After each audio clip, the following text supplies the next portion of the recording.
تو جب سر کاٹ کے نیزوں پہ چڑھ گئے اور زینب اور ان کو لے جانے تو آپ نے پیچھے مڑ کے دیکھا تو لاشیں پڑے ہوئے تھے، سر نیزوں پہ چڑھے ہوئے تھے، چھوٹا سا معصوم عبداللہ کا سر بھی نیزے پہ چڑھا ہوا تھا۔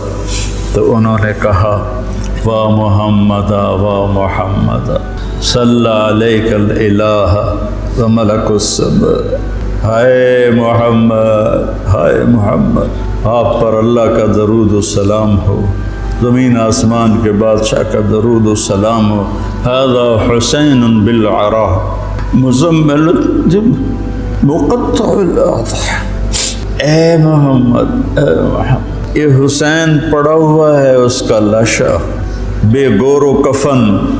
میں ایک اور ترجمہ کیا کرتا ہوں کہ یا رسول اللہ آج حسین کی بارات ہے، مزمل الدماء، اپنے خون کا سرخ جوڑا پہنا ہوا ہے، مقطع الاعضاء، اپنی بوٹیوں کا ہار گلے میں سجایا، بناتوں کا سبایا، آپ کی بیٹیاں قید ہو گئیں، وذریتوں کا مقتلہ، آپ کی نسل ذبح کر دی گئی، تصفی علیہ الرعاہ، کوفیوں نے کفن نہیں دینے دیا تھا تو کہنے لگی انہیں کفن نہیں دیا گیا تو ہوا کو غیرت آئی، ہائے اس نے خاک کو اڑایا اور خاک کا کفن پہنا دیا۔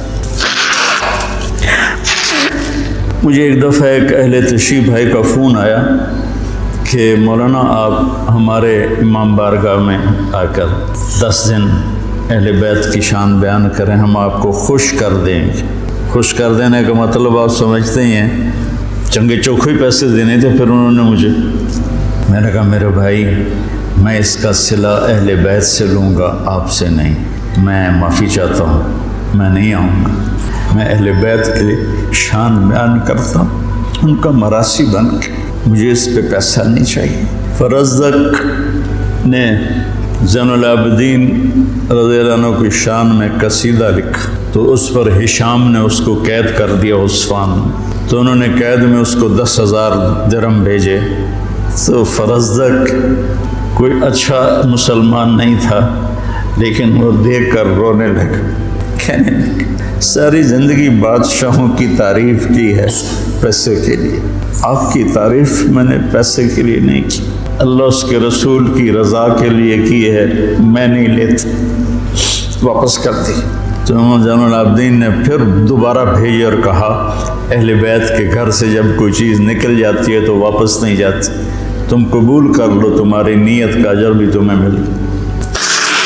کوفے کے بازاروں میں سر پھرائے گئے اور ابن زیاد کے سامنے امام علی کا سر کٹا ہوا، اس نے ایک ہاتھ میں چھڑی تھی، ہونٹوں پہ ماری، 1 دفعہ 2 دفعہ 3 دفعہ، تو زید بن ارقم تڑپ کے کھڑے ہو گئے، کہنے لگے اللہ کے واسطے یہ چھڑی یہاں سے ہٹا لیں، میں نے اپنے نبی کو دیکھا ہے ان ہونٹوں کو چومتے ہوئے، یہاں چھڑی نہ مار، کہ تو بوڑھا سٹھی آ گیا ہے ورنہ میں تجھے بھی ساتھ ہی قتل کر دیتا۔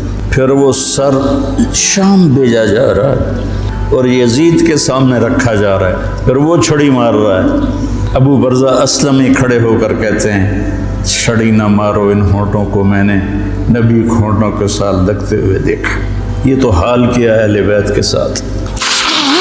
بہرحال میرے بھائیو، اہل بیت آپ نے فرمایا اذکرکم اللہ فی اہل بیتی، اذکرکم اللہ فی اہل بیتی، اذکرکم اللہ فی اہل بیتی، میں تمہیں اہل بیت کے بارے میں ڈراتا ہوں، اپنے اہل بیت کے بارے میں اللہ سے ڈراتا ہوں، اپنے اہل بیت کے بارے میں تمہیں اللہ سے ڈراتا ہوں۔ غدیر خم پر آپ نے یہ خطبہ دیا۔ برادہ اسلمی آیا اور حضرت علی کی شکایت کرنے لگے تو آپ نے منہ پھیر لی، پھر شکایت کی تو آپ نے کہا برادہ کیا تجھے یہ پسند ہے کہ جس سے میں پیار کروں تو بھی اس سے پیار کرے؟ کہا جی بالکل۔ تو کہا پھر میں علی سے پیار کرتا۔ میرے عزیزو، میرے بھائیو، کربلا ایک سبق ہے۔ کربلا صرف 10 دن رونے دھونے کے لیے نہیں ہے، ایک سبق ہے کہ اپنی زندگی کو اللہ رسول کے سامنے جھکا دو۔ گردنیں کٹنے کے لیے اللہ ہم سے نہیں مطالبہ کر رہا، وہ انہیں ہستیوں کے لیے تھا۔ ہمارے ذمہ ہے کہ ہم اللہ اس کے رسول کے سامنے سر جھکائیں، مسلم بن کے چلیں، مومن بن کے چلیں۔ اللہ کے واسطے میرے بچوں، اگر میرے شاگرد ہو تو یہ دیوبندی اور یہ بریلوی یہ جھگڑے نکال دو، اپنے آپ کو مسلمان کہو، مسلمان۔ میں ایک دفعہ ایک جگہ بیٹھا تھا تو ایک بزرگ بیٹھے تھے، کہنے لگے جی آپ دیوبندی ہیں کہ بریلوی؟ تو میں نے کہا جی میں مسلمان ہوں۔ وہ مجھے ایسے دیکھنے لگا، وہ کہنے لگا میری 60 برس 70 برس عمر ہے، میں نے آج تک کسی کو یہ کہتے ہوئے نہیں سنا۔ تو میں تمہیں مسلمان دیکھنا چاہتا ہوں، میں تمہیں دیوبندیت سے نکالنا چاہتا ہوں۔ مسلم بنو، مسلمان بنو۔